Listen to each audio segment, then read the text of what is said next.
13th of June, Tuesday, 21 minutes to 4 in the afternoon. I'm just going to squeeze in video blog number 51. I had a list of some things that I wanted to talk about, and I came across this article, and like anything on the internet, you've got to take anything or everything with a grain of salt and make up your own mind on what's real, what's not. And I think in the world of information these days, there's no doubt there's a lot of misinformation. I think that's quite deliberate, and I think there's a lot of truth in a lot of these articles. And what happens is, due to the misinformation, it gets a little bit diluted, and we get a little bit confused about what's right and what's not. And there's a lot of trolls out there who are paid to, dismiss information as well. I see that a lot on Facebook.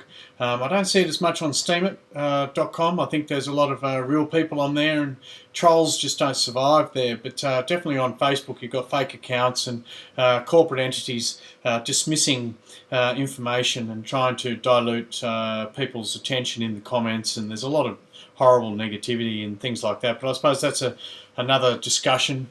But what I want to talk about, and I am interested in the world, I suppose, and, talking about political, what would you call it, globalization, and talking about the markets. And there's a whole heap of things that have been coming forward over the last, you could say almost 20 to 30 years. But there's no doubt that there is going to be a financial reset or or you could call it a market download, and I think that's already happening. I'm seeing it happen in some of my financial areas, especially on the stock exchange. But again, this is the thing. It's like what's real and what's not, and I'm still trying to work out the actual timeline for all that's being talked about. Is it all hype? And maybe that's part of it too. They hype it up, then dismiss it, and then all of a sudden they pull the plug on us. And unfortunately, anyone that's not ready for what's coming is most likely going to suffer. And I think that's something that everyone needs to embrace, and you need to start thinking about it. And I think there's normalcy bias, which is essentially the "it can't happen to me" syndrome.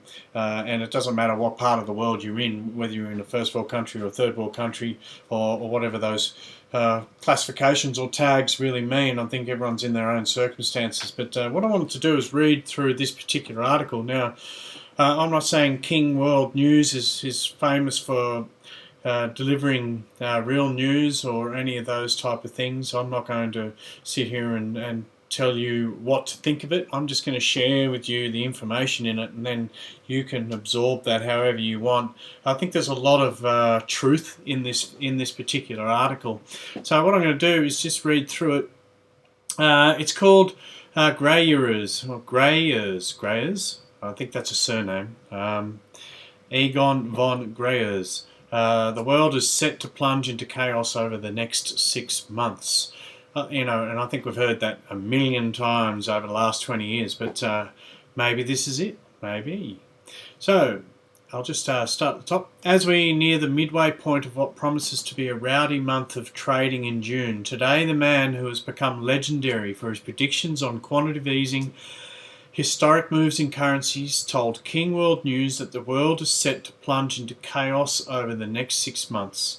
So this is a quote from Egon von Greyers.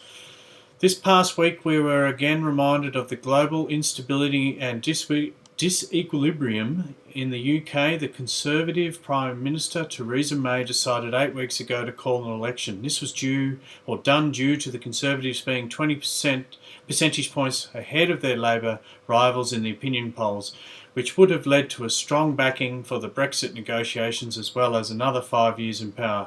But things went disastrously wrong, and an extremely bad run campaign by Miss May and an opportunistically clever campaign led by the Labour leader Corbyn have led to a hung parliament. The Conservatives are now dependent on a small Northern Ireland party as well as the Scottish Conservatives. The effect of the election is a total political chaos that will weaken a UK which is already in a mess with a high debt and untenable budget and trade deficits. Now, that's not the main premise of this article, but obviously that's recent news. We have had the election in the UK, and we've had some terror attacks. no matter what you believe in regards to those events. I'll leave that up to you. I see a lot of propaganda within it. But he continues, or Egon von Greyers continues, but the EU bureaucrats led by Mr. Juncker are of course delighted. They know now that Miss May, who was for a hard Brexit, will have to go, and the EU will have the upper hand to reach a soft Brexit. So again, the globalists have sadly won, just like they did in the Netherlands and France recently. The unelected and the unaccountable Brussels bureaucrats are absolutely elated. They can now continue to run Europe irresponsibly with open borders for anyone who wants to enter, with a currency which only benefits the Germans, and with a financial system which is rotten in its core and totally bankrupt. But it is not just the financial system which is bankrupt, because most major EU nations, from Greece, Italy, Spain, Portugal, France, UK. And you know what, I believe pretty much every single country in the world, especially the United States, is definitely in a bankrupt state. Events might have taken a bit longer to unravel, but the trend is irreversible. Country after country will crash under the burden of debt, and this is not just European countries, but also China, Japan, emerging markets, and of course the US. We are now at a time in history when extraordinary events will be the norm. The world is currently as far from a harmonious equilibrium as it has ever been in history. The masses are ultimately responsible for 2.5 quadrillion, that's 4, of debts, derivatives, and unfunded liabilities. None of this will ever be repaid, and that astronomical sum will grow exponentially as governments accelerate their money creation in their futile attempt to save the world. On the other side of the scale is a very small elite, being a fraction of 1%, who owns most of the assets in the world. But they are of course not responsible for the debt which is being created, so they can continue to grow their wealth at the cost of ordinary people, who in real terms are worse off every year. When they talk about the debt, I think they talk about the common person needing debt to just get through life, and whether that's home loans and car loans and getting into debt beyond and living beyond their means. And then we've got political government bonds and things like that. That's where all the debt really is, and I think people and even corporations have totally extended their ability to maintain and pay off any debts that they've actually established in the last 20 or 30 years, and it's just got worse and worse and worse. I'll continue. But the disequilibrium in the world is not just financial, it is also moral, ethical, and political. In the final stages of an era, all values disappear and the ugliest side of mankind appears. We see this currently all around us. US politics have become a total farce and better than any television drama. It is hard to believe what is happening is actually real.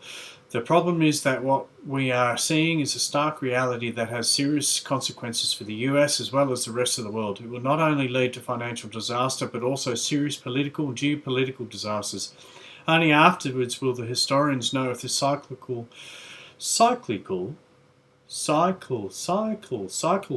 peak in the world economy that we are experiencing now is just the end of 100-year era from the creation of the Fed in 1913. Or a 700-year period from the beginning of the Renaissance, or from the Roman Empire 2,000 years ago. Whatever cycle we are in, it will lead to a very extended period of misery and economic hardship for the world, since the 2.5 quadrillion liabilities can never be repaid or run down in an orderly fashion. In the next few years, we will experience a debt implosion that will be totally devastating. Not only will debt implode, but also the assets that have been fueled by the debt bubble. Hopefully it will not take 500 years like the Dark Ages after the fall of the Roman Empire, but the world is likely to see an extended decline that will affect all of us. It is primarily the disastrous US monetary policy since 1913 which has created the biggest debt mountain in history. It is not easy to illustrate what 2.5 quadrillion actually means, but we can start with the US federal debt of 20 trillion. And he's got a picture here just showing a tiny little small cube and how that relates into scale to, Statue of Liberty. Quadrillion, most people can't even get their head around the size of, or the amount of a quadrillion. It's ridiculous amounts of money. The illustration shows the size of the US debt is 100 bills in relation to the Statue of Liability. That's ironic. Statue of Liberty, which should be the Statue of Liability. The statue is standing on a pedestal of gold worth 20 trillion. The cube has 30 metre sides and weighs 500,000 tonnes. There is only one problem: 500,000 tonnes of gold does not exist. All the gold ever produced in the world is estimated at 170,000 tonnes. I'd question that. I'd say there's a lot of gold that's not being disclosed, so it is probably a little bit more. So if the US debt would be backed by gold, which it's not, it would require 3 times more gold than what has ever been produced. If we then look at the total gold required to cover all global liabilities of 2.5 quadrillion, it would be 125 times greater at 62 million tonnes. That is 365 times more gold than exists. If we were back to the gold standard rather than fiat money with zero intrinsic value, gold would need to be worth 365, $1,270 US, or $463,000 per ounce. That price of gold is based on all the gold in the world, including jewellery. But if we just take sovereign gold of officially 30,000 tonnes backing global liabilities, the gold price would need to be 5.7 times higher, or 2.6 million. No, I'm not dreaming. I'm not expecting a gold price in today's money of 2.6 million anytime soon. I'm just proving that as the world went from real money to fiat money, the value of real money or gold does not in any way reflect the incessant creation of paper money. Whatever the real unmanipulated price of gold would be, it is likely to be multiples of the current price, whether that is $10,000 or $50,000 an ounce. What few people realise is that gold has been the best investment in this century in all major economies.